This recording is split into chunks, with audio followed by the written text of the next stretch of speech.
So now that we understand information about the energy levels of the hydrogen atom, or really of any atom, we're just able to calculate it for hydrogen.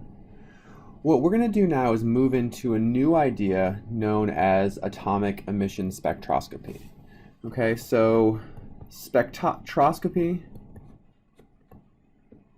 is really just a fancy word meaning it's the study of light. So we're going to be dealing with the study of light. Okay, so let's just go ahead and introduce the idea of emission spectroscopy. All right, so imagine we have a canister.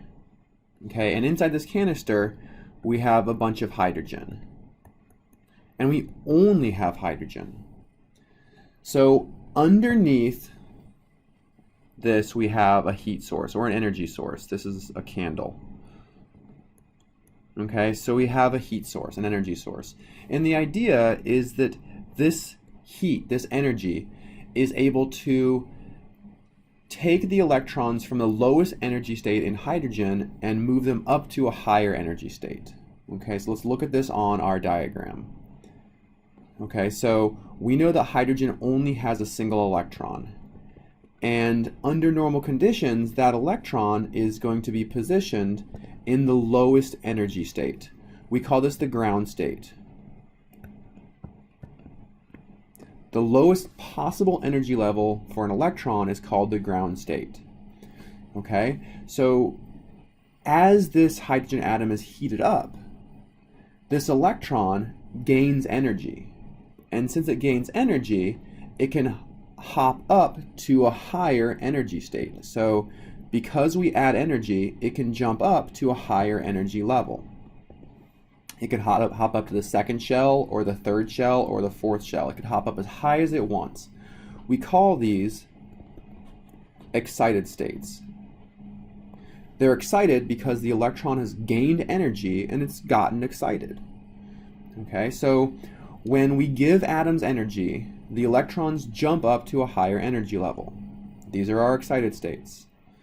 Okay, so the electrons don't want to be at an excited state. They want to be at the ground state.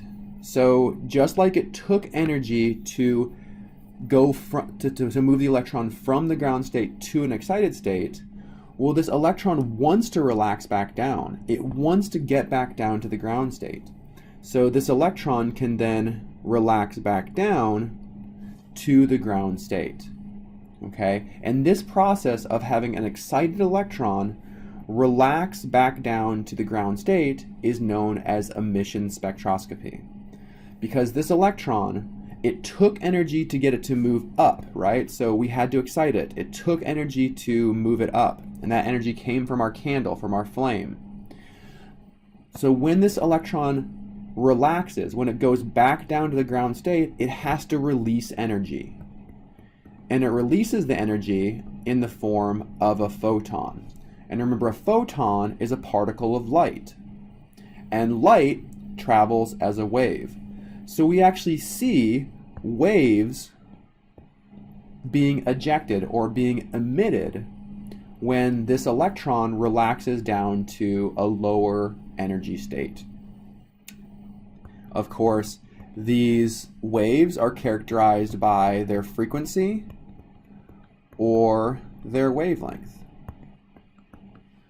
Okay, and that's really kind of the big idea behind emission spectroscopy, is that we give atoms some energy and they jump up to excited states. And those electrons then want to relax back down to lower states. So they want to decrease in energy because it's more favorable to be interacting with the nucleus as well as possible. So the electrons relax, and when they do, they eject light. Okay?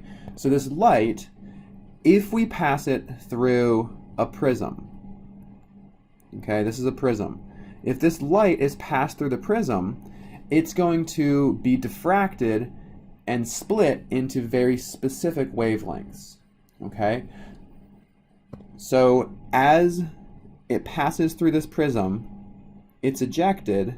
The electrons, or the photons that are ejected, get split by their wavelength.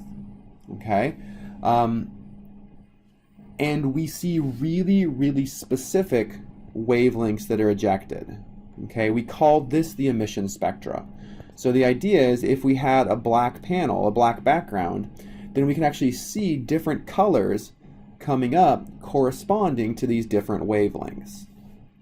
Okay, so this is known as an emission spectrum. Seeing these different colors, these different lines, from the emission of light from a different atom. All right, and just to kind of give you an idea of what this looks like in real life. Here I'm showing you the true emission spectrum of a hydrogen atom. Okay, so again, these are generated by hydrogen being packed together in a lamp. We heat that lamp up, these electrons get excited, and when they relax, they emit photons corresponding to these wavelengths. So from these wavelengths, right, so if we knew these wavelengths, we can actually calculate the energy associated with the photon. And that's really kind of like the big punchline about emission spectroscopy, is that if we're able to measure the wavelengths, then we know the energy of a photon, right? If we know the wavelength, then we know the energy of a photon. And here's kind of like the really cool part, is if we know the energy of this photon that's being ejected, we also know the energy associated with the difference in energy between these two energy levels. Okay, remember, this photon is created when an electron relaxes from a high energy state to a low energy state. So the energy of this photon is exactly equal to the change in energy of the electron. So the energy of the photon is equal to the negative change in energy of the electron.